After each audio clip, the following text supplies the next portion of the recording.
the whole world at our feet, watching seasons change. Our roads were lined with adventure, mountains in the way couldn't keep us from the sea. Here we stand, open arms. This is home where we are, ever strong in the world that we made. I still hear you in the breeze, see your shadows in the trees, holding on, memories never change.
Okay, good evening everyone. Welcome to my live stream.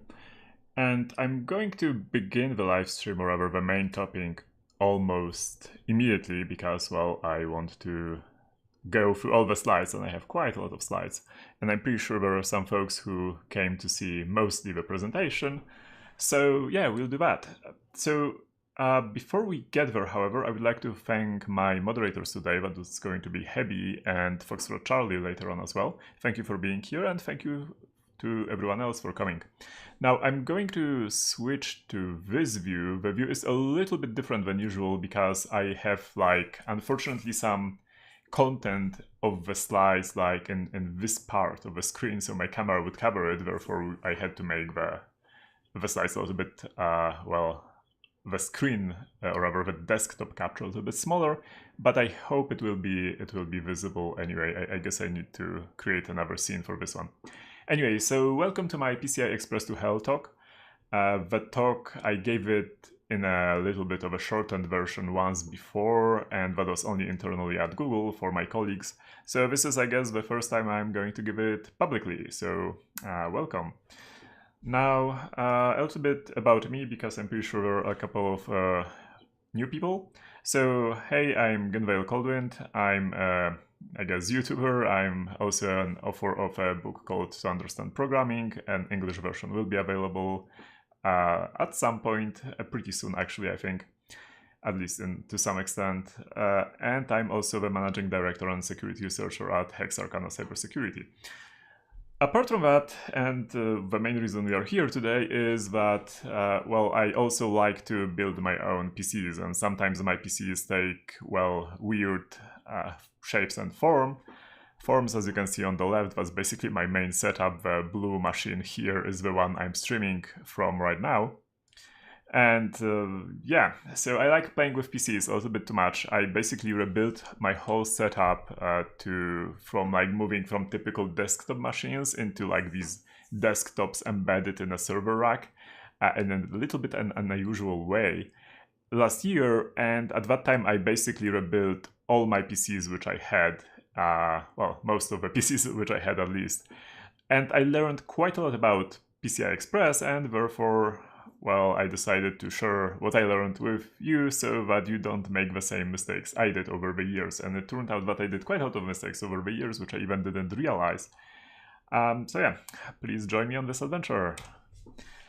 Okay, so a couple of disclaimers. First of all, I'm not going to go in depth with PCI Express. I'm not going to discuss like how PCI Express works internally. Like, I'm not going to go into the bits, into the electric part of it, and so on and so forth. I'm going to strictly focus on what's important for people who are buying PCs, building PCs, who want to like get another PCI Express card and put it in some slot and have it actually work and work efficiently at that. So basically for like PC builders, hobbyists, and so on. I'm going to focus on desktops, not on server machines. I'm not going to touch any kind of data center or enterprise topics today, I think. Maybe mention some, but that's about it. And because my machines are not the newest, I don't think I have anything on PCI Express 5. Well, maybe I have one, but never mind. In honesty, most of my hardware is a little bit older, so I'm going to cover a whole range of PCI Express, not only focus on the things which are super new. Yeah, and at the end of the day, I am not, I don't run a PC repair shop. I don't run a company which is selling PCs, so neither a company which is designing PCI Express hardware, which means that at the end of the day, I'm just a hobbyist, like a builder. So take everything I say with a grain of salt. And yeah, if you think I said something wrong, just tell me in the comments or on the chat today. Perfect.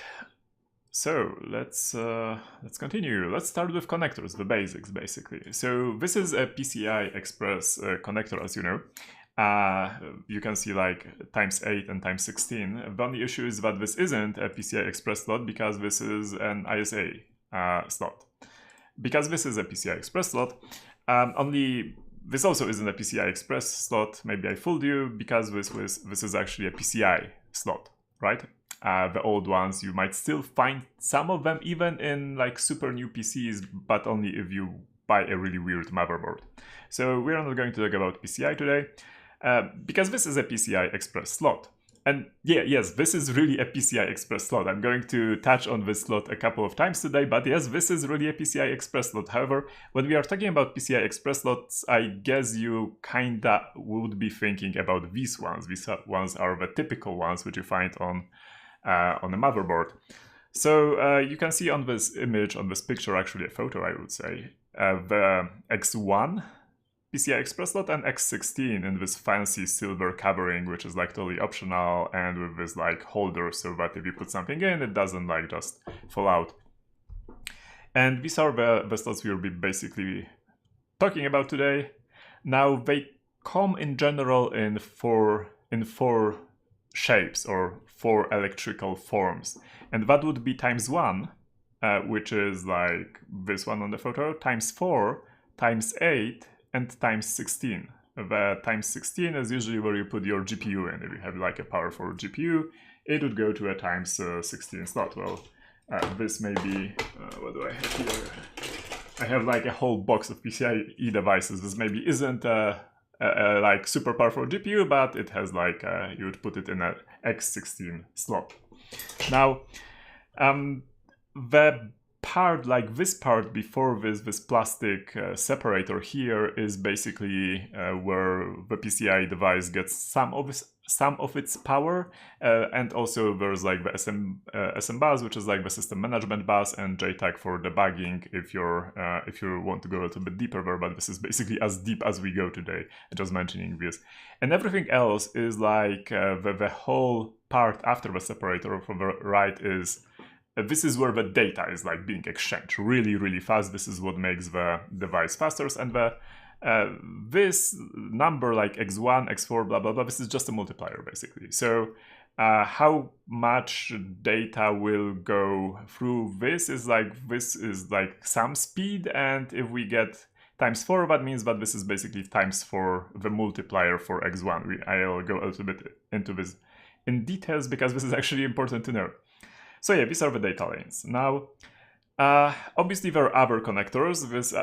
These aren't like the only connectors. The M.2 connectors, where you would put your SSD, like a modern SSD in, is a PCI Express connector as well. And we'll talk about them a little bit later. Usually they're like either X1 or X4 in terms of how many data lanes they have, what was the multiplier for speed. But in some cases, like you can have on one M.2 connector two different PCI Express slots, which is interesting. Now, actually, Express card would also be PCI Express. The same for SD cards, like the newest EX version, they use PCI Express as well.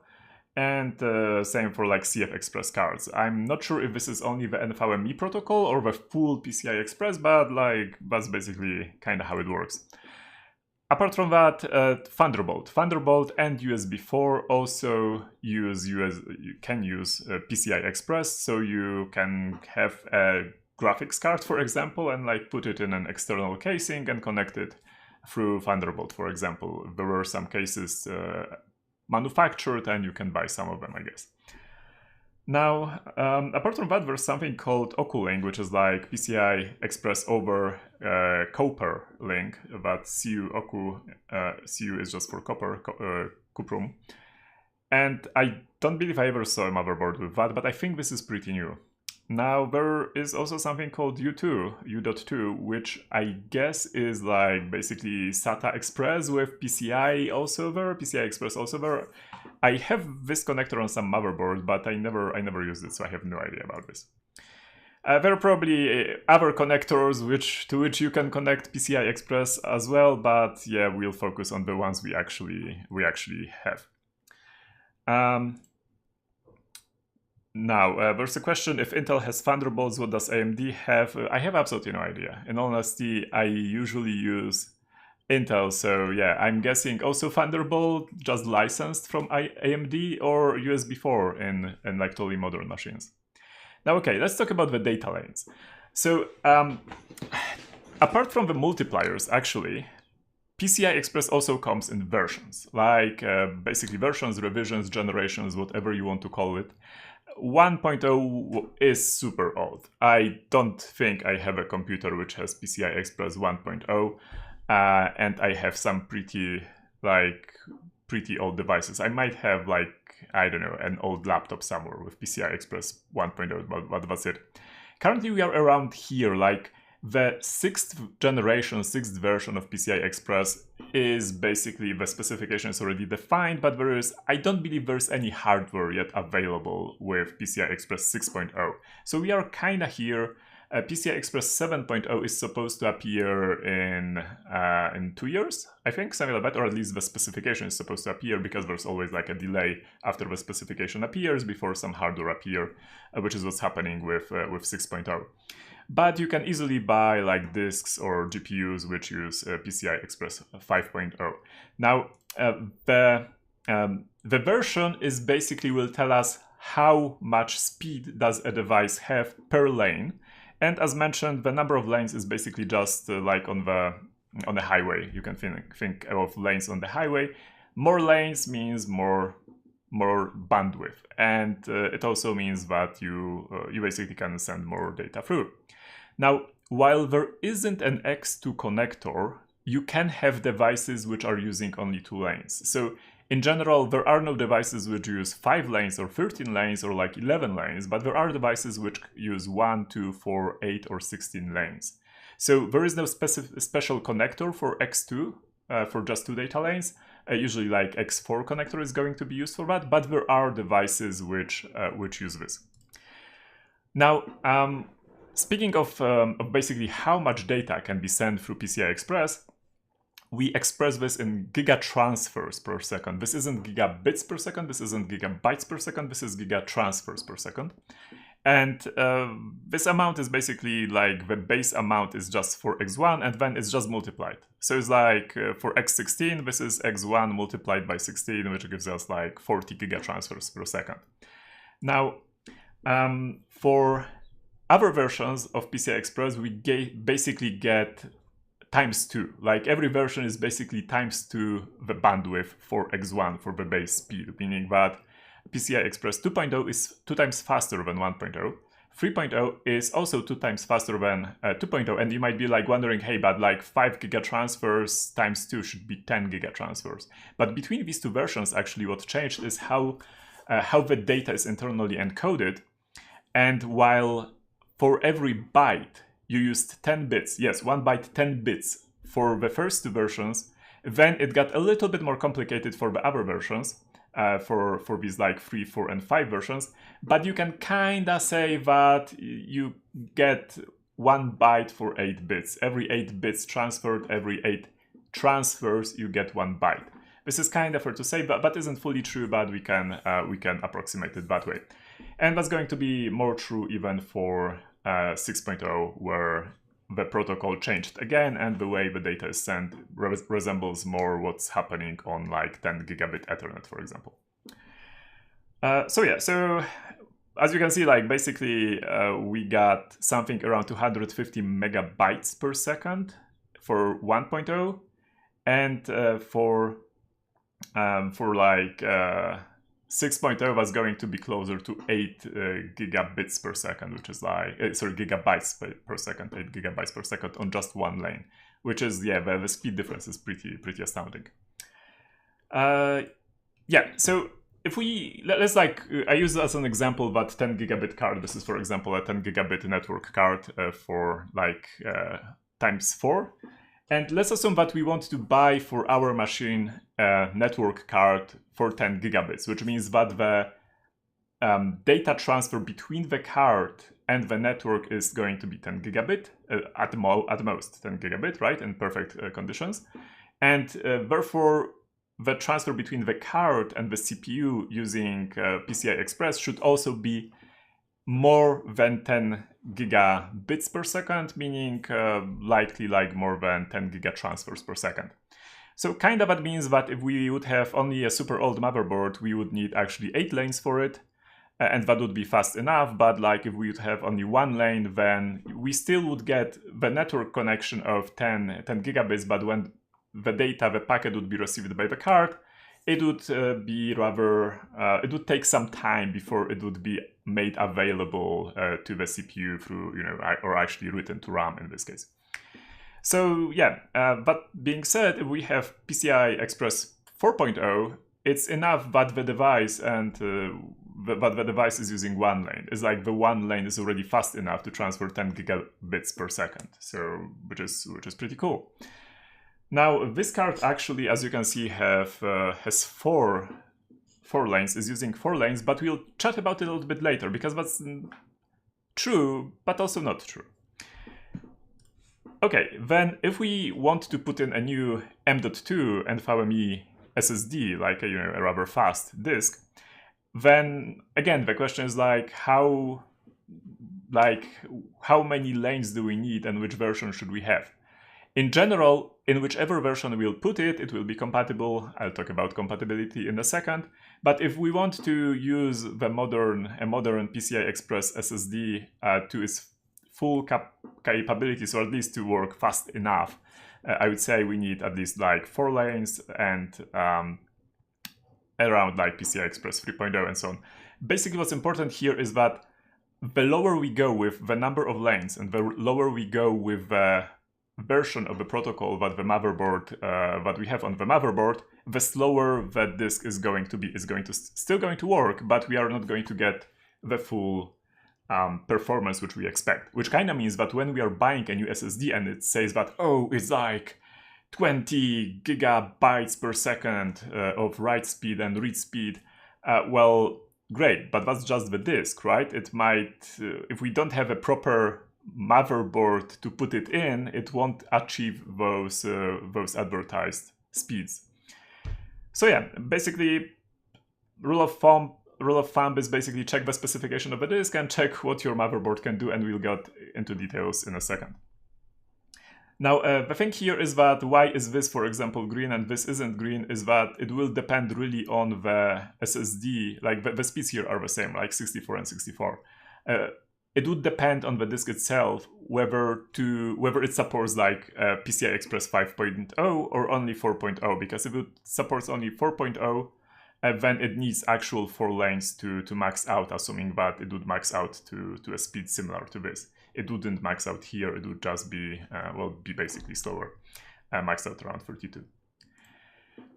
Okay, and if we want to put like a GPU, we just bought RTX 499999 Ti, like the totally newest one, we probably want to have X16. X16 is like the kind of a default for motherboards, for GPUs, and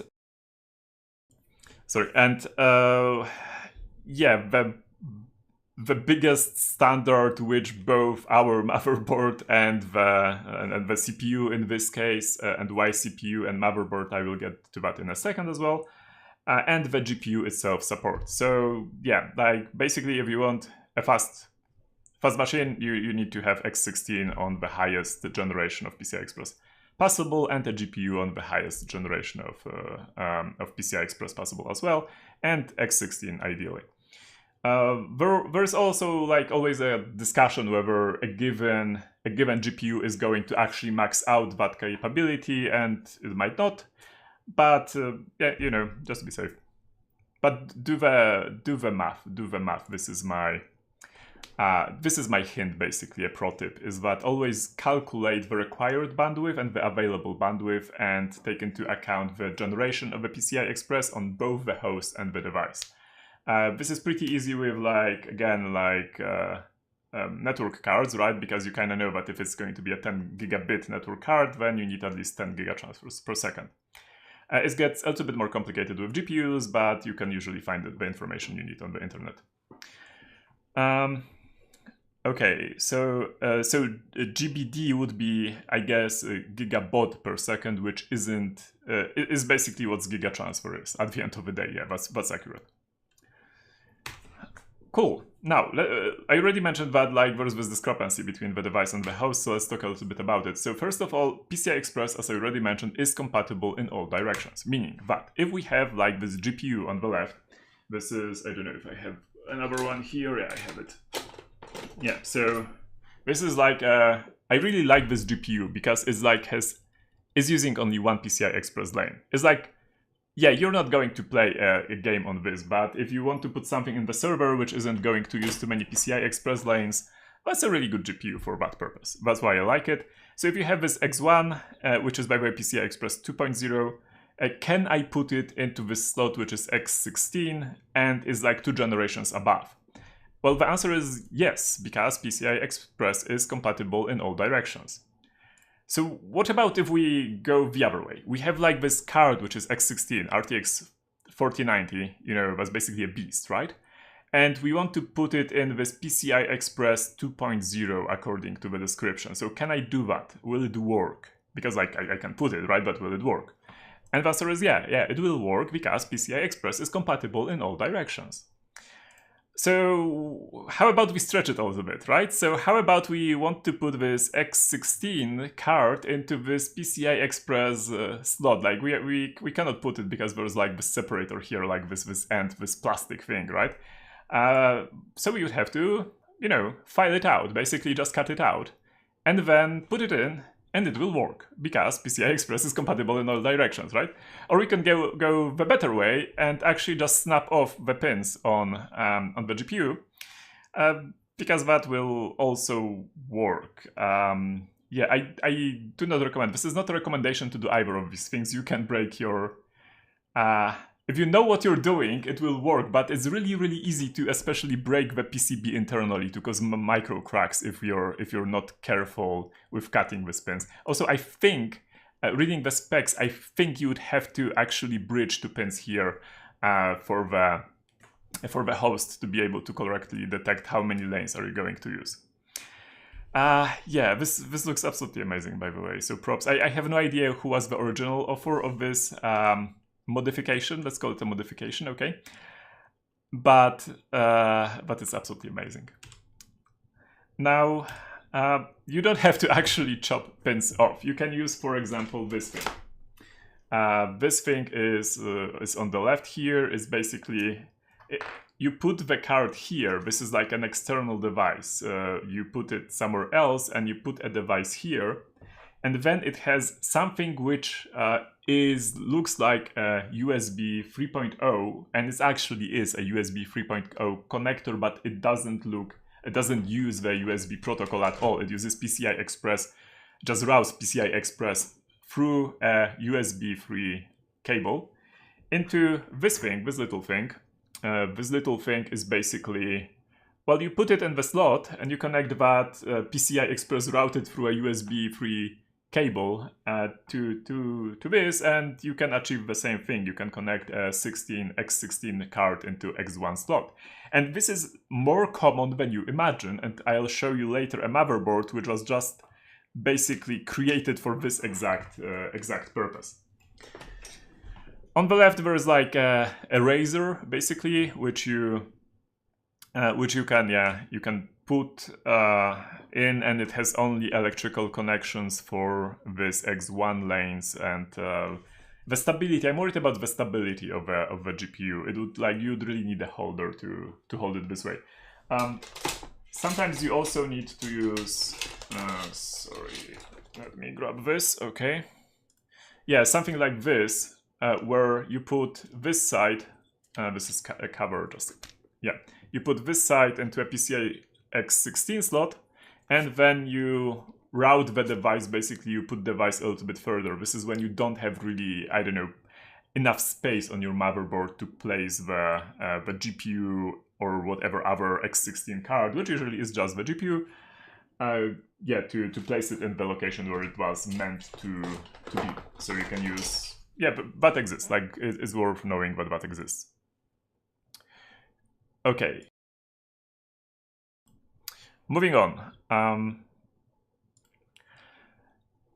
So PCI Express is compatible in all directions, kinda. It turns out that's not fully true. For example, in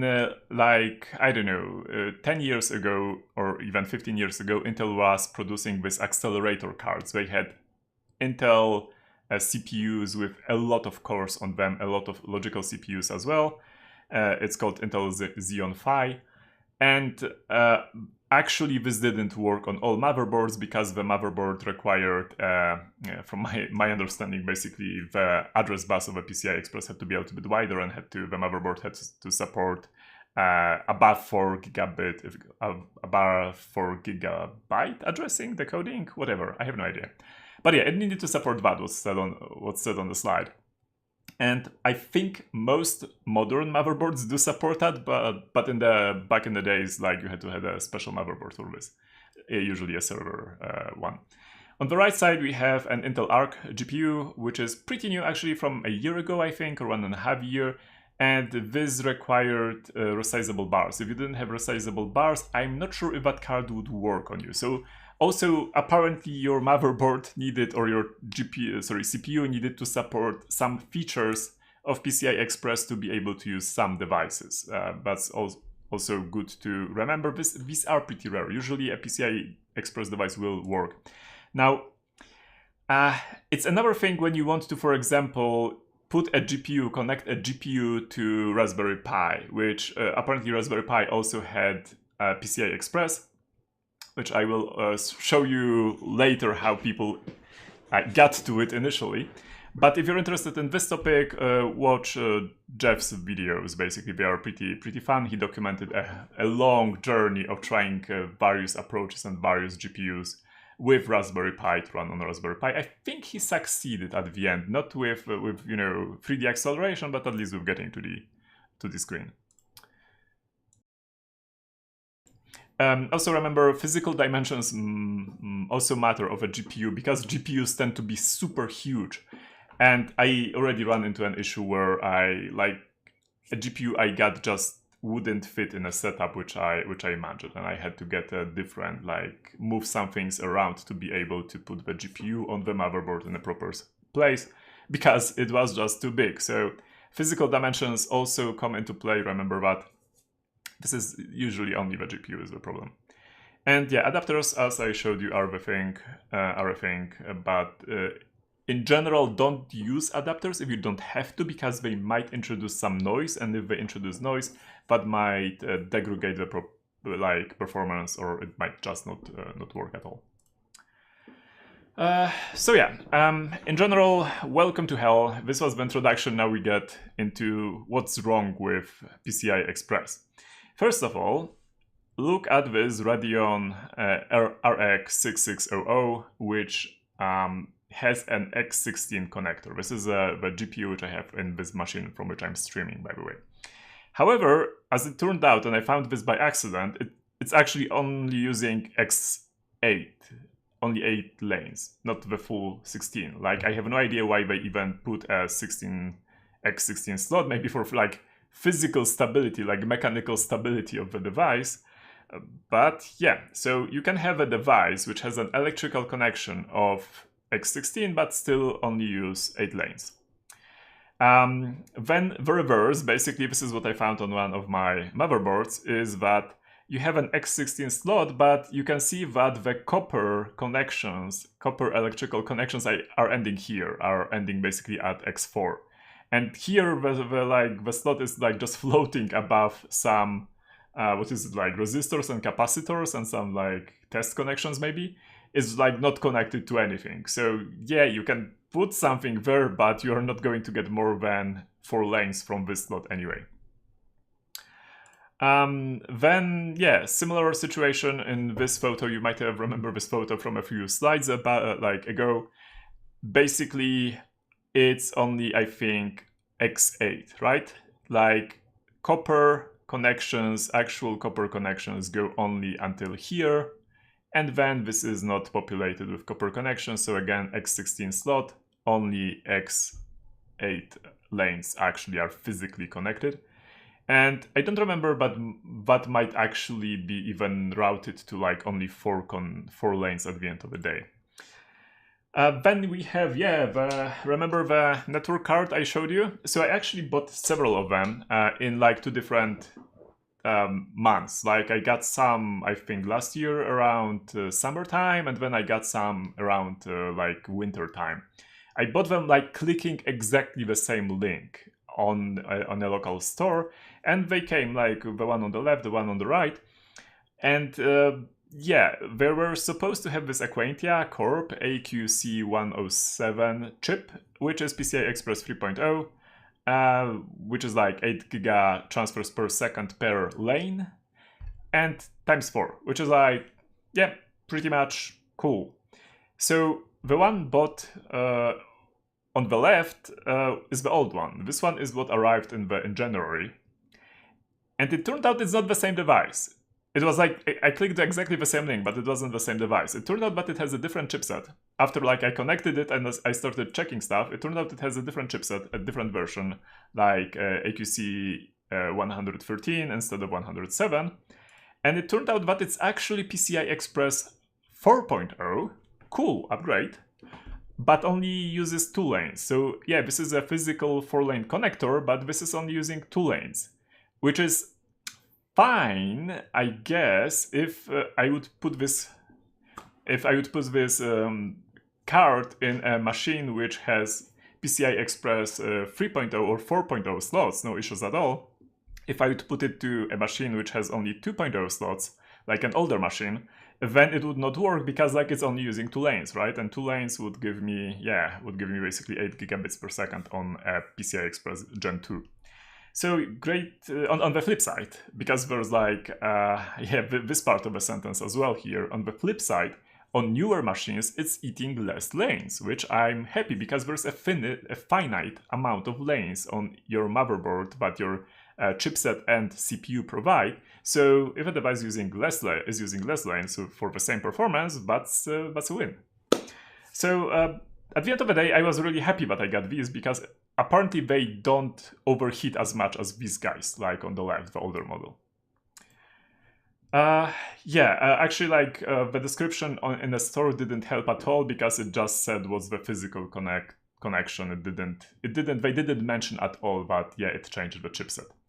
I was pretty surprised by that, and I know some people on the internet were as well because apparently Windows 10 had a lag before this card was supported by the system after it was already available on the market.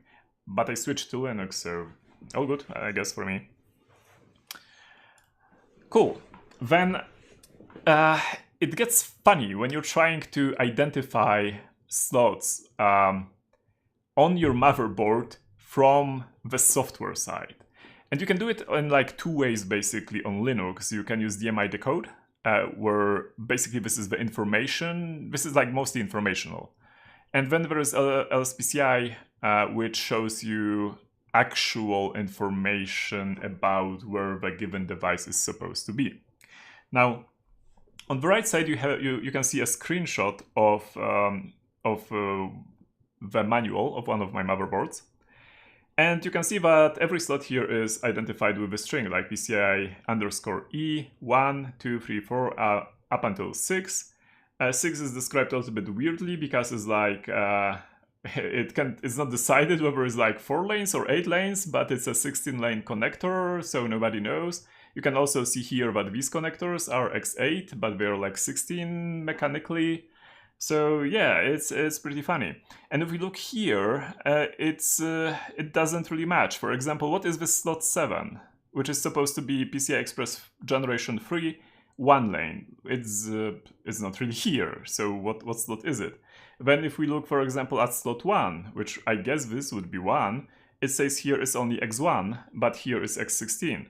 And it gets even funnier if we look at LSPCI, because for example here we have a physical slot 4.1, and it's not here. Some manufacturers do get this actually right, and whatever you do with DMI decode or LSPCI, you get the same markings which are in your manual.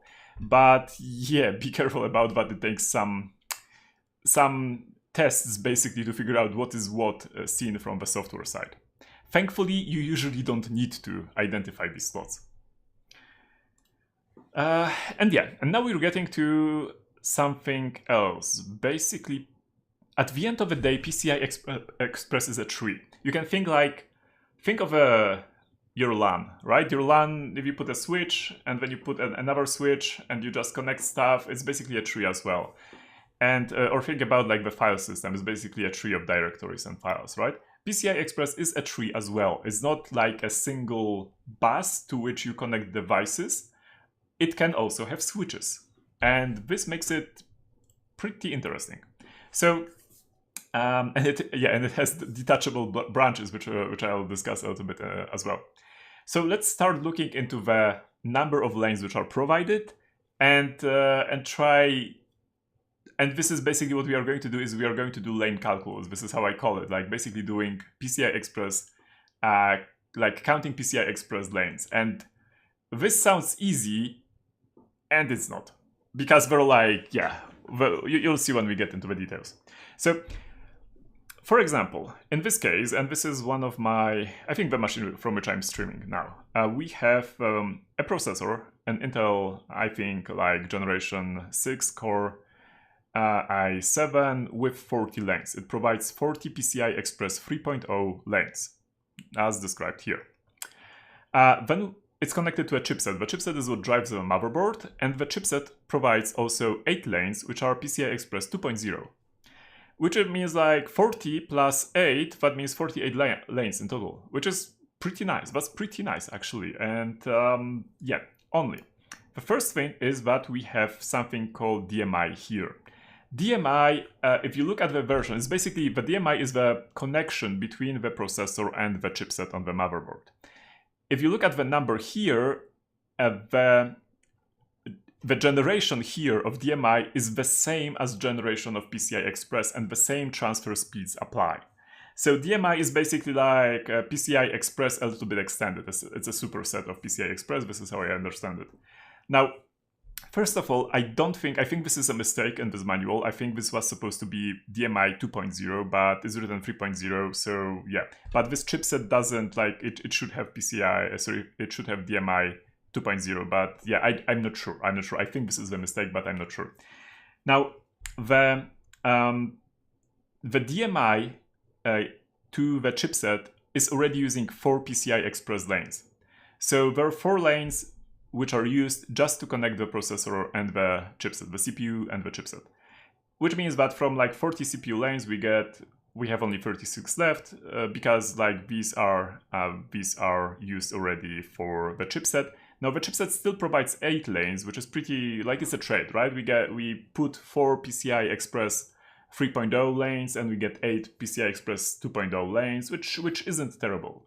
So yeah, but this is also going to be a bottleneck, which means that, because again, I'm pretty sure this is DMI 2.0, which means that if all the devices connected to the chipset start sending packets, like sending data, which is supposed to be routed to the CPU, then there is not enough bandwidth in DMI 2.0 to actually be able to route all this data through, which means that these devices will start lagging. There will be a latency introduced, the bandwidth will fall, and so on and so forth. So already we have to be aware that anything which you connect to the chipset is going to potentially be slower and might have likely less lanes available. And furthermore, if all devices start speaking at the same time, you need like really to be using all the devices for that actually, then you might bottleneck. The lesson here is basically if you have something important, which is like supposed to be high performance and heavily used, connected to lanes which are from the CPU, not from the chipset. Now, these are basically the onboard devices, and they are eating a lot of these 8 lanes. We have 8 lanes provided by the chipset, but a lot of these lanes are already being consumed by the devices on the motherboard itself. There are multiple devices, like all the features which are listed when you buy a motherboard, well, half of them are going to eat into chipset's PCI Express lanes. Well, that's why the lanes are there, by the way, but yeah, like just don't get too excited that the chipset provides like 8 additional lanes, because they're just going to be consumed by stuff like, for example, USB host controllers. Or maybe a SATA Express connector, or maybe an M.2, an additional M.2 slot, or maybe an onboard network device, like a 1 gigabit network device, or a Wi-Fi Bluetooth device, which is on the motherboard. Yeah, so most of them will be eaten, and what we are actually left with is just one PCI Express slot, X1, by the way. All other lanes are not available for us when we want to expand the system. You can, here by the way, it's pretty interesting because you can switch between what device is being used with, I think, a physical switch on the motherboard, or you can use a BIOS setting to do that as well. And here you can, I think, like, yeah, this is just like 3 lanes being used here. It's just weirdly marked. But yeah, here I'm pretty sure it's a physical switch where you have to like switch it to some configuration to select which of these devices do you want to actually use. Now, yeah, as I said, from the 8 lanes we actually get only 1 lane which we can put, I don't know, put something in, right? Like put that GPU which I was showing you around, and we could put it in that slot. Unless we rip out one of the other devices which are mounted to the motherboard. So yeah, like, remember this thing here, the Wi-Fi Bluetooth? It's actually detachable. And I didn't know that, and there's actually a blog post when I was tracing a a problem with this device, and like on my blog, I will link you it later. But yeah, like you also probably remember the slot from one of the earlier slides, one of the first slides actually of this talk.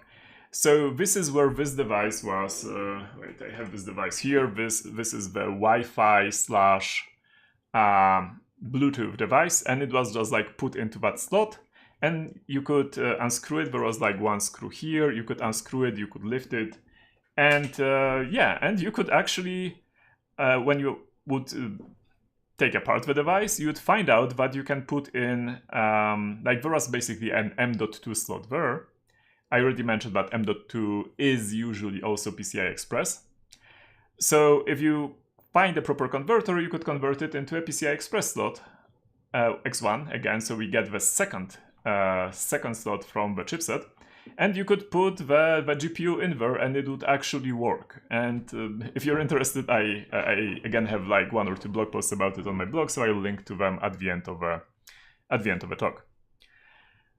Then I already mentioned that PCI Express on Raspberry Pis, and when Raspberry Pi came out, and folks were pretty surprised that hey, it actually has PCI Express, because like for Raspberry Pi, for system on a chip basically device to have PCI Express, that's unusual. Like usually these devices aren't powerful enough to have PCI Express. But this PCI Express was already used by this device, which is the USB 3 controller. So Tomasz Moduchowski basically decided that, hey, if I desolder this thing, I can actually connect a PCI Express device to it. And he did it in a pretty smart way, because he basically, what he did is he connected with capacitors, as you can see. This is by the way pretty, like I have a lot of respect for this soldering. I know it looks messy, I know it doesn't look beautiful, but these wires are really small, and these capacitors, the surface mounted capacitors here, are super small as well, and soldering this requires skill. I would struggle with it. I would probably succeed, but it would take me time, so respect for this. Now, what he did was pretty smart, because as I showed you already this device before, right? The one like the extender basically, which uses the USB cable to route PCI Express signal over, and well, he thought that hey, since this is a USB host controller, right, which means it's connected to a USB connector. So what he did is basically he routed it in a compatible way to use exactly this to be able to put a PCI Express graphic card into it. So he put then this, or I think this, or maybe it's not a graphic card, I actually don't know what it is. I think this might be a disk controller. I think this is a disk controller, like SATA or something like that. So yeah, so he put this device here and routed the PCI Express through this interesting connection to the slot, and apparently it worked. There's these slides will be available, by the way, and yeah, you can go to his blog and check it out, because that's pretty cool. I really liked this stuff. So yeah, count lanes. Going back to counting lanes. We focused on the chipset lanes. Now let's talk a little bit about lane counting for the CPU. We already know that like these 40 lanes which are provided by the CPU are actually 36, right? We know it's 36 because 4 are used already by the chipset itself. So, but if we look at the motherboard and we look at the slots, we know that this slot here, this X1 slot, is actually used. This is provided by the chipset, but every other slot on this motherboard is provided by the CPU, which means we have like this X16 slot. Well, if we would take it on face value, then we have like 5 X16 slots, which means 80 lanes, right? But okay, we now know that an X16 mechanical connector might have actually 8 or 4 electrical connections. So we just read the manual and we see that this is 16 plus 8 plus 8 plus 16 plus maybe 4 or 8. We don't know what this depends on yet, at least. So we get either to basically satisfy all these connections, we need either 52 or 56 lanes provided by the CPU. These are again CPU connectors. Now this is like the top CPU which can go into this motherboard, basically. There's like no other CPU which provides more than 40 lanes which can go into this motherboard. So this calculation, like, it doesn't make sense, right? Like, why would they make this if they know that no CPU can provide this? So we know that we cannot use all the slots to their full extent at the same time, basically, because we don't have enough lanes provided by the CPU, and the chipset isn't actually even routing to the remaining lanes which it has to these slots at all. So yeah, the slots are a lie, and don't take slots at face value, neither because the mechanical and electrical connections will differ, but also because they are not really like, even if there's enough electrical connections, they will likely not be satisfiable at all to their full extent by whatever the CPU and chipset provide. So let's play with these slots a little bit. Let's assume that, okay, we know 36 lanes, right? CPU provides 36 lanes. We know we can put devices into these slots which have at most 36 lanes. So we get 3 devices, one X16, we put it in the X16 slot, one X4, we put it in X8 slot, and another X16, which we put in X16 slot. So that's 32 plus 4, 36 lanes in total used. Any problems? Well, yes, because this won't work at all. And this won't work in one of 3 ways. It won't work because this device is... it won't work in a way where this device won't work at all. The X4 device, it won't work at all. But these 2 other devices will still work. Or what might happen is that this device will work, but the bottom device will not work at all, and the top device will be capped at only X lanes. So we get only these 2 devices working, and this at half speed at that. Or the bottom device will work, and the top one will work at X8 speed, but this one won't work at all. So what's going on here? Like, why? Right? Like, we have enough lanes. What's going on? Well, apparently, because how PCI Express switches work in general, and be like switches in the chipset, switches in the CPU, or dedicated switching chips, which are available as well, by the way, and I'll talk about them a little bit later. They don't really allow lane routing in all and every configuration possible. Instead, what they allow is a couple of predefined configurations, and your motherboard manual will tell you in what configurations can you put the devices into your slot. And because this configuration is like, we are using freeway, meaning we have like three devices. Ignore that it says graphic card. It's like for all devices, basically. We have 3 devices, and as you can see here, there is like these configurations which are here are not really matched by how I put the devices, how I suggested to put the devices into this motherboard. So it just wouldn't work at all, and it would behave in one of the 3 ways I described, depending on how would the I guess the system, the BIOS or whatever, configure the switch at the end of the day. So yeah, there are only a couple of predetermined, predefined configurations in which you can use the lanes and the slots. And look in your motherboard manual. This is, by the way, the correct way to place, in this case, the devices. You would have to, the first one could stay in the top slot. The X4 device would have to be moved to the bottom slot. And this could stay also in the same slot, and because this is like what's described in the manual, and then it would work.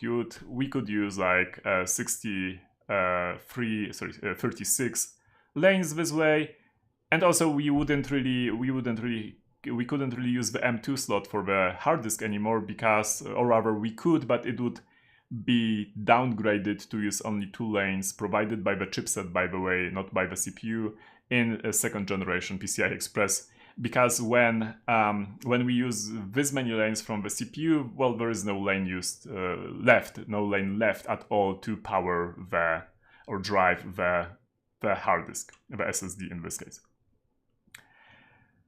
Yeah, so furthermore, apparently there are like things like ports which are using the same same lanes basically. So there might be this PCI Express 6th slot, which if we populate it, then we cannot anymore populate the M.2 slot, or we cannot use this U.2 connector, which would, like, you know, route PCI Express out of a PC.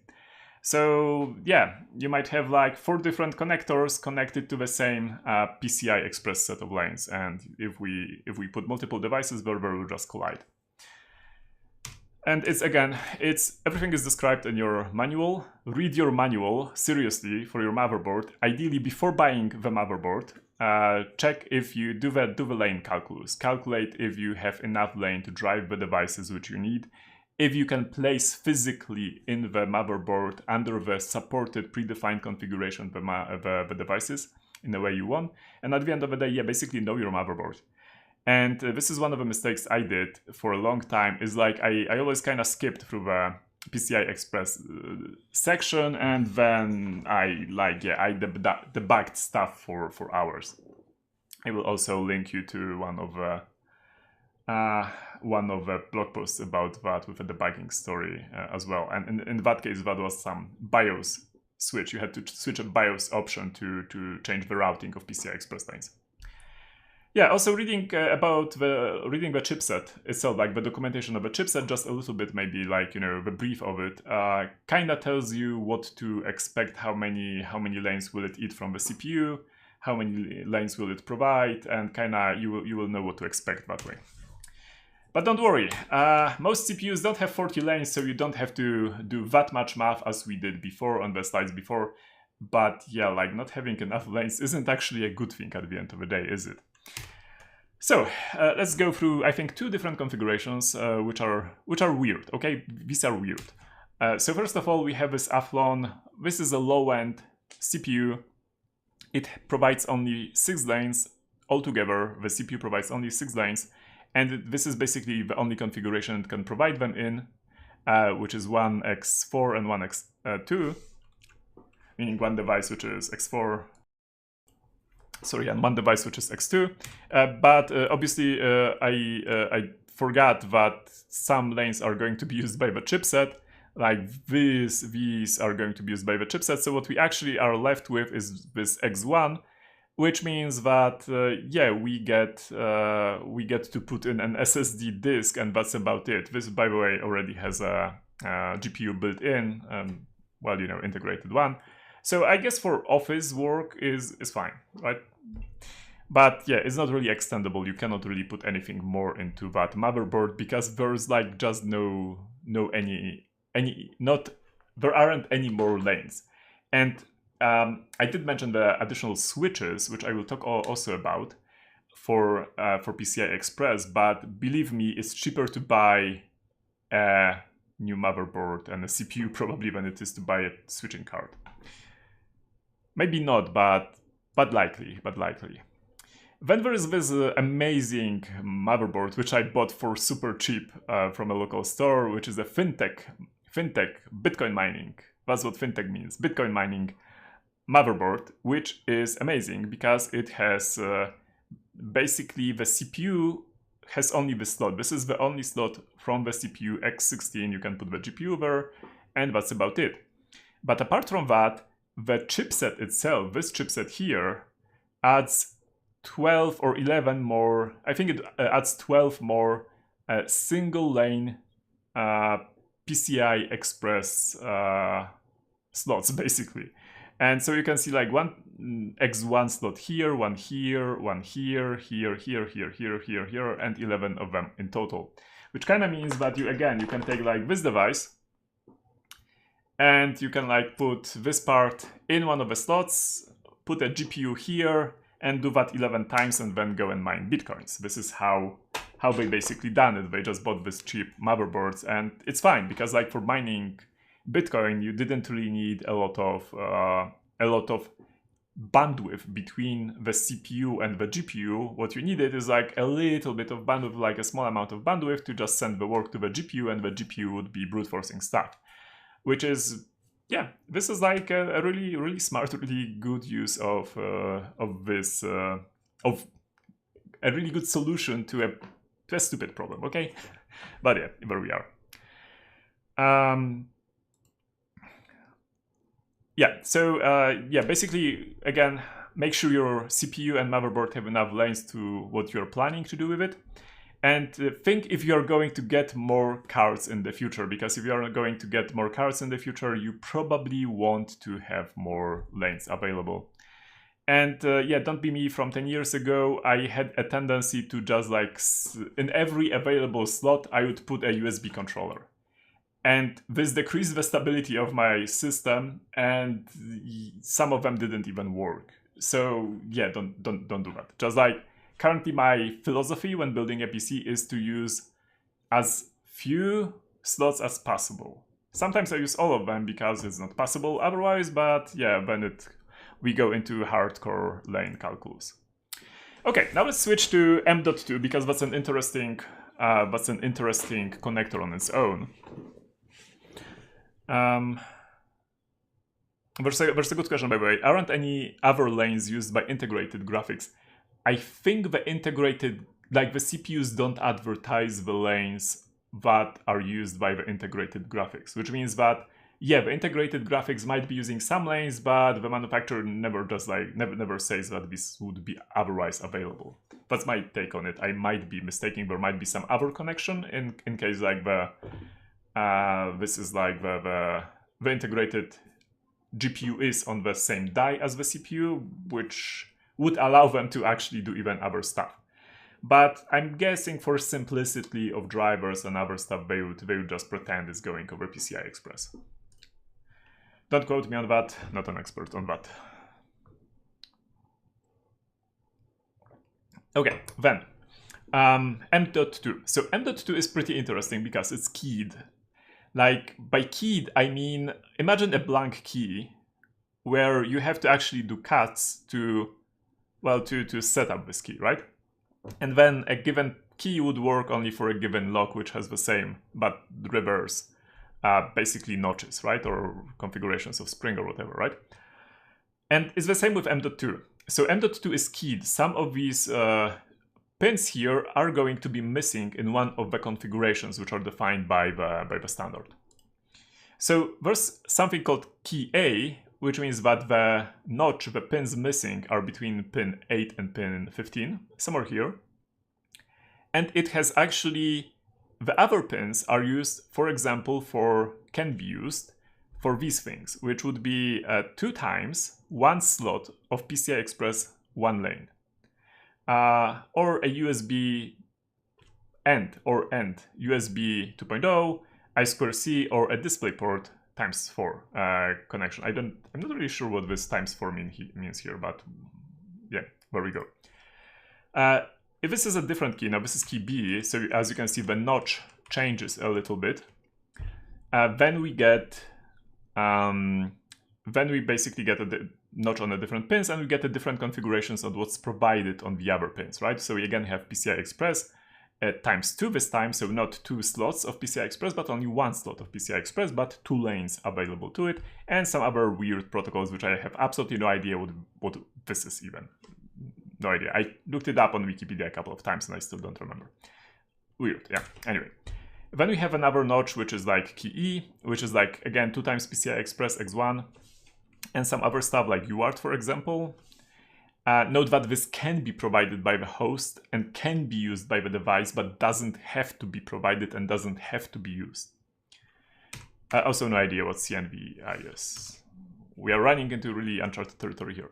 And then there's like the usual notch, which you see in the fast SSDs is notch M, key M, which is notched here, and it's using a 4-lane PCI Express. Like some of these pins here provide a PCI Express X4. And yeah, this is typically NVMe SSDs use this key. Now, quick note that some devices might have a couple of notches. I will show you an example of such device in a second. So if you remember this slot, for example, this slot is actually a weird M.2 slot. And but I already described it, right? That there was like this device, and this device which was in it was actually just an adapter between this connector and a typical M.2 connector, which is keyed here. You can see the notch here, and you would put this device, which is the Wi-Fi plus Bluetooth device, into it. And you can see that this device is has notches in two slots. Actually, it's compatible with two different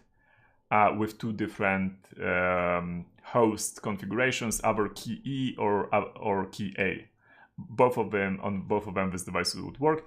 And what I was told, by the way, and you can find this in the comment on my blog, a person told me that this is done this way because you need some certification for radio devices, and it's easier to get a certification for this device basically than it is to get for every motherboard model. So they basically just this is why they put this device on the motherboard as a removable device, which is pretty cool actually.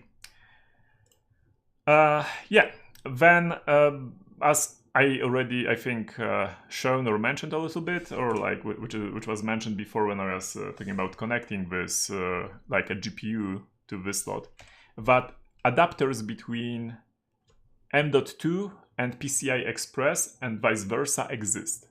So if you want, for example, if you run out of the M.2 slots for a hard disk, you can still buy one of these super cheap adapter cards. They literally have no electronics of them. Okay, a couple of capacitors, right? Which is was cents, right? So these are pretty cheap, and you'd put the device here, like a disk here, for example, and it's just literally an electrical connection between the PCI Express, typical PCI Express connection, and the M.2 device. This one is funny because it's you put it vertically in the slot, so you'd put an M.2 disk vertically. And this one is interesting because for whatever reason they created an X16 slot connection, but it's going to use only 4, it's only using 4 electrical connections. So I don't know, maybe they had they just wanted to do it. They had too much gold to plate the pins here. I don't know, honestly. There's no reason to do it. Maybe stability, but that doesn't make sense. Anyway, so if we go back to this device, you can see that, well, it actually has 2 connectors, right? So it actually has 2 connectors, and one connector is, as described here, this is key M, for a typical key for an SSD, and this is key B, which means it's SATA only. So you can only put SATA disks here, in this case only SATA, because the electrical routing is to a SATA cable, which is supposed to be connected then with a cable to the motherboard controller for SATA disks. So just looking at face value at this device, you can think, oh, I can connect 2 NVMe disks into it. But no, that's not the case at all. So yeah, be careful about the keys and check the keys always for M.2 when you're interacting with it. But what if we actually want a device where we can put 2 devices, two disks, or even better, 4 disks? We have X16 slots, right? Which means if we divide it by 4, that would give us 4 disks, right? We could put 4 NVMe SSDs there. Can we do that?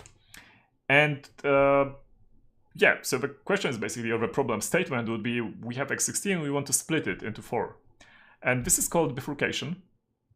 This is just a random image which I found under the term bifurcation, which kind of describes what's going on, right? We have this whole huge bandwidth pipe, and we split it into smaller pipes with less bandwidth. Now, you can go on eBay and buy for $35 this card or $80 this card, which has 4 slots for NVMe disks, and it's X16 connector, right? And this won't work. Now, this won't work because what's in the description of each card, but you have to pay attention, is that motherboard support is required. This means that the motherboard already need to have the capability to be able to split one X16 slot into 4 X4 slots to be able to use it. So yeah, some Asus motherboards could be able to do it, and some other motherboards might be able to do it as well, but obviously your motherboard cannot, right? Unless you're lucky. So yeah, that's not the way to go. But if we look for PCI Express bifurcation, it turns out that there are actually PCI Express chips which are acting as PCI Express switches. And two examples here of these switches, like PEX 8734, which costs $200. The price here is actually what's important. And as you can see on this image, it can split X16 into 4 times X4. Or this one, which is a little bit cheaper, is only $140. And it can split X16 into 4 times 8, which is already, like, you can already see that it could bottleneck. If you connect 4 times 8 devices, it would bottleneck, but if you would connect times 4 devices, it would likely work with kinda full bandwidth anyway. But looking at the prices, it's already clear that, yeah, these cards are not going to have these kinds of chips, because they're like way too cheap. So there are cards which actually have these chips and allow you to bifurcate, for example, here X8 into 2 times X4, so you can put two disks into it. And but this costs like $262 on eBay. Or I'm going to show you some more cards which are even more, like even better than this one, way better than this one actually in a second. But the rule of thumb here is, if you want to go this way, if the adapter is cheap, that means there's not going to be any bifurcation done by this device. So if it's cheap, there's no bifurcation chip. Yeah, but again, check if your motherboard supports it. Maybe your motherboard already supports it and you can just get one of the compatible cheap adapter cards. Now, yeah, this is the card which actually does bifurcation. It's called Apex Storage X21. You can put 21 SSD disks on this card. This card is actually like 2 PCBs which are screwed together. Because on one PCB you couldn't fit 21 disks, so it had to have a daughter board card, basically, where you'd put the remaining SSDs.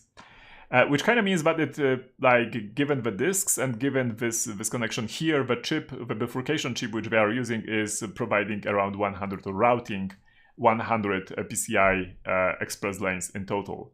And yeah, the card itself, without any disks, costs $2,800, like to $2.8K, which is on the expensive side, right? Also, it will bottleneck, obviously, right? It will bottleneck because, like, not all disks can talk at the same time, but it still might be useful to in some things which in the data center world you would have to do. I think a new version just came out or is just coming out, which is X16, which is a little bit cheaper and has only slots for 16 disks, and it doesn't have the daughter board anymore. So it's a little bit simplified.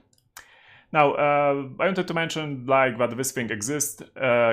Basically, this is a PCI Express PCI host card, meaning that if you have some old PCI card, I don't know, is this PCI?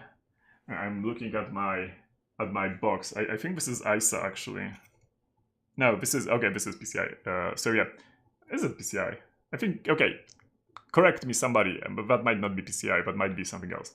Anyway, so yeah, you can put this, assuming it's a PCI device, into this card, and you can then use like this really old legacy device in your new motherboard. I have no idea why you would want to do it, but you can. Yeah, these exist. Then there are also PCI cards which are not PCI cards. For example, BleakAVM, which is it comes in a couple of forms. What this does is it basically is it's a way to control your PC remotely. You put a Raspberry Pi here, if I remember correctly, and then you connect your connect this to your PC, like from a GPU to this card, and to like through these pins you connect it to like reset and so on your PC, and then you can remotely administer your PC just connecting to this device. This is useful if you have some servers which are headless. Basically, you have no LCDs connected to them, and you're not going with one of the typical data center solutions. So this is, I guess, like a hobbyist way to do it for what data centers would use, like I don't know, like Intel Management Engine or something. And yeah, in this case, this slot is only used for power. Like, it doesn't actually use PCI Express. Then if you are playing with FPGAs, then these slots can the PCI Express can but doesn't have to be used. If you program the program, or like, can you say program? If you put like a bit stream on the FPGA, which drives the PCI Express, then it will support PCI Express. Otherwise, this is just like basically a way to hold your card in the in a slot in a computer. Okay, now I wanted to show you a little bit about how to check the devices which you have on Windows, but I don't have any Windows, so yeah, sorry. But you can, I'm pretty sure you can Google it. And for Linux, it's actually pretty easy. You just run, you should be able to see it. Okay, now let me make the font a little bit bigger. Okay, so what you run is you run this basically, like sudo, remember sudo, otherwise you won't see all the information which is necessary. lspci and then -vv or 3vs, the more the better. Now, basically what's most important, let's look for the Radeon GPU maybe. Okay, what's usually most important when debugging what's going on is to see the link capability, which is here, and the link status. The link capability will tell you what's the generation, PCI Express generation, which this device can do. And having the speed like 16 gigatransfers per second, that's going to be a PCI Express 4.0. Correct me if I'm wrong, but I think it's going to be 4.0. You would have to go in my presentation to the chart at the top. And with 16, which is like the maximum it can do. And it's actually like, as you can see, the link status is what is actually being used, and it's actually being used to the full extent of its capabilities. Yeah, so if this differs, like the link capability differs from the link status, it still might be okay if the device isn't bottlenecking due to that, but otherwise you'd probably want to check like, hey, what's up, what's wrong.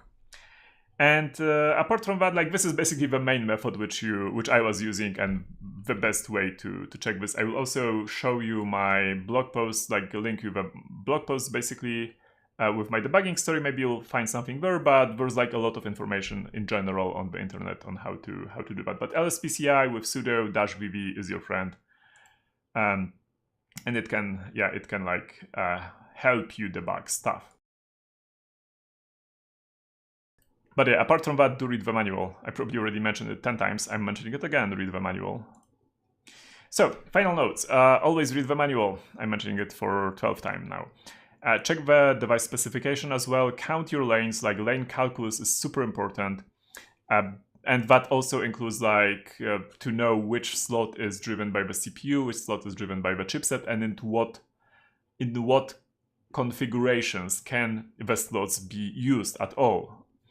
Calculate the bottlenecks, then yeah. You need enough slots, physical slots, but slots aren't enough. Remember that, but like slots are basically a lie. And the more CPU lanes you have, the better. Like that's a pretty good rule of thumb, I would say, if you want to expand your system. If you don't want to expand your system, you just need the GPU and an SSD, then yeah, that doesn't really matter that much. Yeah, don't trust ChatGPT. Asking ChatGPT about some stuff is it isn't always correct, okay? But that's true for everything you ask ChatGPT about. No, that's not like only limited to PCI Express, of course. Let me do this. And yeah, oh yeah, I forgot to mention, but yeah, USB-C is even worse. Like, yeah, because if you have a USB-C connector, you don't really know what protocols are going through it and what was the capabilities. Yeah, that's a mess as well. Computers are a mess. We did it to ourselves, you know that, right? Okay, these slides like at the end on page 113 contain like a little bit step-by-step algorithm, what to do when you're buying or modifying a PC. I'm going to link the slides in the description of the video later on. And I think this is the end of my talk. Now, I did promise you some links, so before we get there, one of the things actually here is this, like keep notes when designing and working on a PC, when building a PC. Keep detailed notes of what you are doing, what you are putting where, and make screenshots of them, of the manual and so on, this comes super useful. And keep a list of parts. This is like the super important thing. Now, this is an example of my notes for one of my computers, an old one. You can, there's like a doc with all the parts which the computer has, which I keep updating every time I replace something. A link to the manual as well. Then some screenshots which are useful, in my case, to kind of know what's going on, just like selected ones. Then I have like PCI Express lanes, and I have every time like when I'm reworking the configuration, I just like add a new column here. I have the current config, I create a new config, and I like compare it to this and compare it to the table which I already showed you on slides. And then anything I do on the PC, like I debug something or something, I try to keep notes. Like this document has 26 pages right now. For example, I have USB mapping because I was debugging why does my USB slots not work for some reason. I turned out that some of the slots don't work, other work. And so on and so forth, like how to, I was like, every time I connected some USB 2 device to these slots, to seed slots, to these slots, here, my USB chipset would just die, so I keep notes on how to reset it, and so on and so forth. So it's really good when you're building a PC or playing with a PC to keep notes, because I came back to these notes really, really frequently. Now, speaking of the, I guess I can already change this to be a little bit bigger. How do I? Oh, there's such a nice way to... Okay, I'm just going to do this. Sorry, I'm trying to move... Oh, I know what's going on. Okay, I'm trying to move the... Here we go, perfect. Make the font a little bit bigger for you. So yeah, this is like, I was debugging why one of my SSDs, which I put in with an adapter card, does this actually work? Yeah, I put it in an adapter card and then into a PCI Express slot. I tried to debug it. Why is it so slow? Because it was on paper supposed to be faster. So let me link that. Then I have, yeah, the mystery of like device. A device was failing for whatever reason, and this device was not related to any of the USB slots. And I was like, hey, what's going on? And this is how I found this, the Wi-Fi Bluetooth dongle or whatever that is. So I'm going to link you that as well. This is, by the way, number 749, ID 757 for this one. And then there's a follow-up when I was like just playing with it, if I could connect a GPU, and that's 759. So I believe that's it for my slides. If you have any questions, do let me know. Do leave them in the comments or ask them now if you're on chat. And I think that's it. The slides will be available in the description of the video in like a couple of minutes after the live stream ends, likely. Cool. So let's switch here, and I'm going to check on the chat if there are any questions. Okay. So have you solved all the issues in your PCs? No. I still have multiple issues, actually. But they're like, I think I solved all the important issues. I have some issues related to like Linux being Linux. Yeah, I know it's the year of Linux desktop, as every year, of course. But yeah, I still have some issues with, for example, MST, which is multi-stream transport of DisplayPort. With one DisplayPort cable, you can power up to 4 monitors. You can like, with different screens. So you want to connect 4 monitors, you can use just one DisplayPort cable. And then the monitors are connected between each other with another DisplayPort cable, by the way, and the monitors need to support it. But yeah, MST is a thing. By the way, new Macs don't support it for, I have no idea why, but everything else supports it. So, well, maybe not everything. I don't think my cell phone supports it. Anyway, but yeah, there are some issues with that on Linux, but when I turn on, like when I boot the system, everything works, and when I turn off one of the monitors and I turn it back again, which changes the MST configuration, by the way, then Linux is like, hey, wow, this is like a whole new set of LCDs. I never seen any of them. Let me put the default wallpaper and misconfigure everything. So yeah, currently I just have a script, like I click something and the script reconfigures everything properly. I think that's just some AMD GPU bug I have, like for drivers, right? For drivers, because it worked well on Windows on the same. Oh, actually no, it works well on Windows on a different GPU, now that I think about it. So I think that's my biggest issue. Everything else seems to work. Okay. What PCI devices, apart from the mainboard integrated ones and GPU, do you use and why? I use these things, which are the 10 gigabit network cards, because not whole, but most of my home network is on, or at least the parts which count are on 10 gigabits, because I'm using a lot. I switched to using network drives, basically. I have one PC which has a lot of drives which are cached with SSDs. And when I use from other computers, I basically removed all the HDDs, and I'm just using network connections like iSCSI or some other protocols to use the hard disks from this one machine, because it's just like simplifies a lot at the end of the day. So yeah, the network cards, and yeah, for that I decided to speed up a little bit my network. Then I'm using, for live streaming, I'm using an SDI capture card for SDI connections. SDI is kind of like what I saw SDI basically when we were doing Hackcelerate with Google, and a couple of pros came and said, yeah, this is like what pros use, like they use SDI. So I started to look a little bit into it, and I decided to try out like not doing HDMI capture cards, but doing SDI capture cards, because you could do a little bit different things with it, which yeah, this is one of the devices which I have.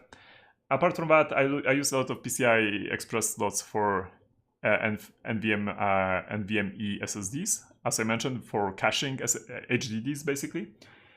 And I think that's it at this point. Just looking at my devices.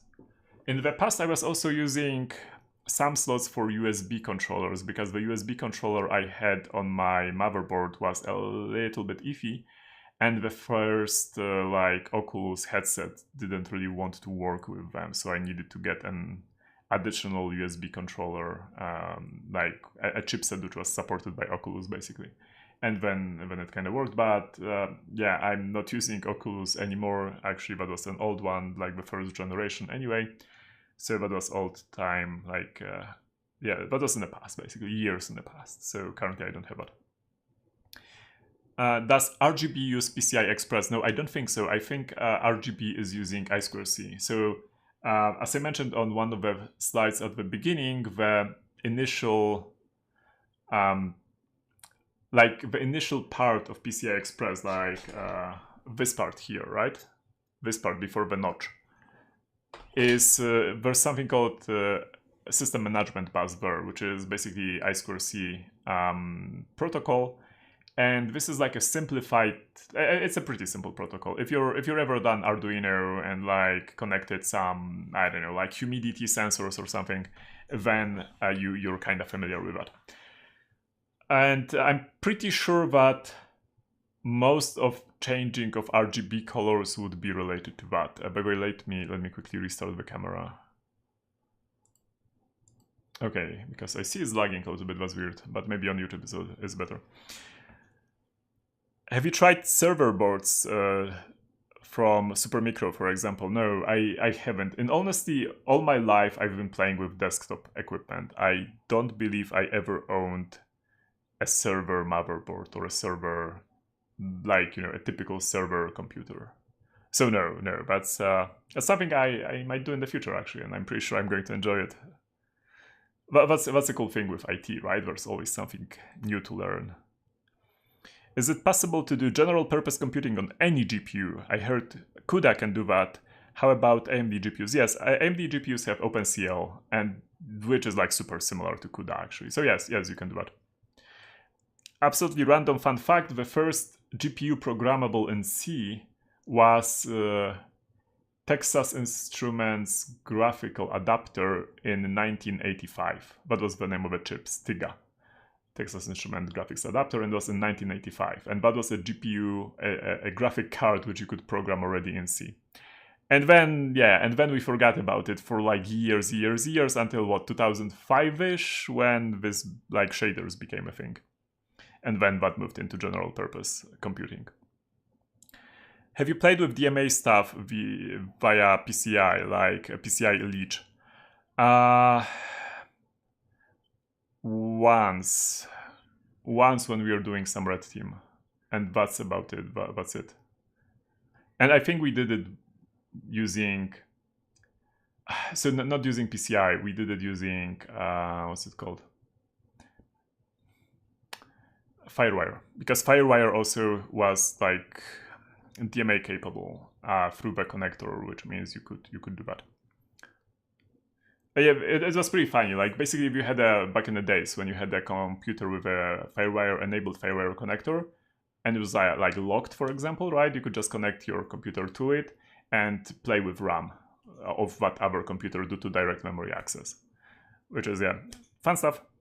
But then we got like what VTD, which was just mentioned by Alex, and VTD is basically what is it's called, so VTD is one thing, IOMMU is another thing. It's basically a way to protect the memory from a device, because by the old ways how it was done is a device capable of DMA or connected to something capable of DMA, of direct memory access, could just like had a free reign over the whole RAM, right? It could like change anything not even related remotely to what the device is supposed to do and where the device is supposed to put the data on. So then IOMMU came along, and that was a feature of a chipset or memory controller. At the end of the day, what it did is that it allowed the operating system to say, hey, this device, it's supposed to only access this part of RAM and not everything. Yeah. But I haven't played with it actually from a security perspective, so no idea. FireWire makes more sense for red team for sure. Yeah, that makes sense. So actually, I was pretty surprised when I played with Thunderbolt for the first time, Thunderbolt 3.0, I think, that it allowed to be configured in a way by where it would like either require the other device to present a certificate, like a signed certificate, a crypto certificate. But yeah, I am really this device, and you can trust me. And then you could basically just like add only certain devices which have certain certificates to be allowed to use DMA, or like be configured that every time you connect a device, it would just ask you about, hey, do you really trust this device? Because yeah, otherwise we would get the FireWire situation all over again. Have I looked in micro PCI Express on laptops? Not really, no. I don't believe I own a laptop which has PCI Express, like micro PCI Express. So yeah, and I don't think I have an old enough laptop to have PCI Express cards available either. So I never played with it. Express card was kind of external PCI from Shimon. I remember you were able to connect external GPUs to it through an adapter. Yeah, they were basically. Express cards was basically, it was mentioned on one of the slides before as well.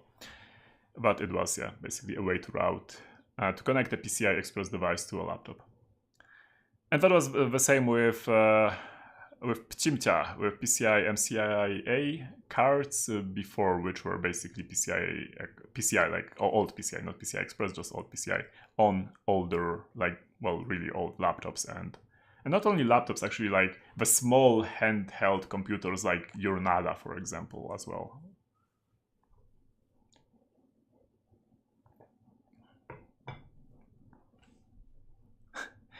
Okay, ABC says that the card which I showed, the Apex Storage X21, that Linus on Linus Tech Tips, tested it with SSDs for like a 30K USD setup.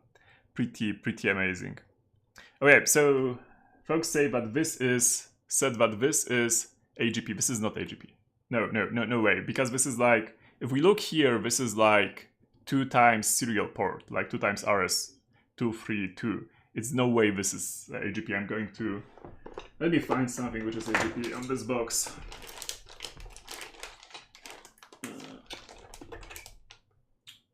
Okay, so I have, this is Verge.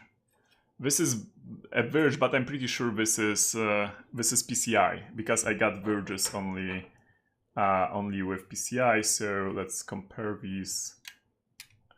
Yeah, it's the same. It's basically like the same connector, just that whoever cut a couple of notches here, additional notches. So yeah, this is going to be PCI. It's not AGP. I don't think I have any other old devices here.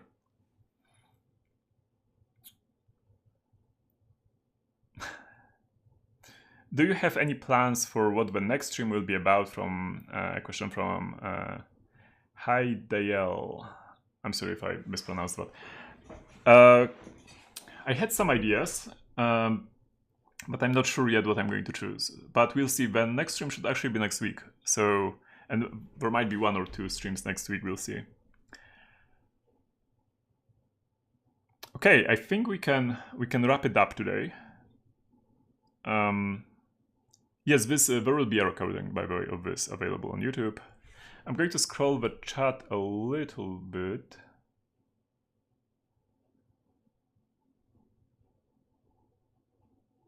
To see if there are any questions which I missed before.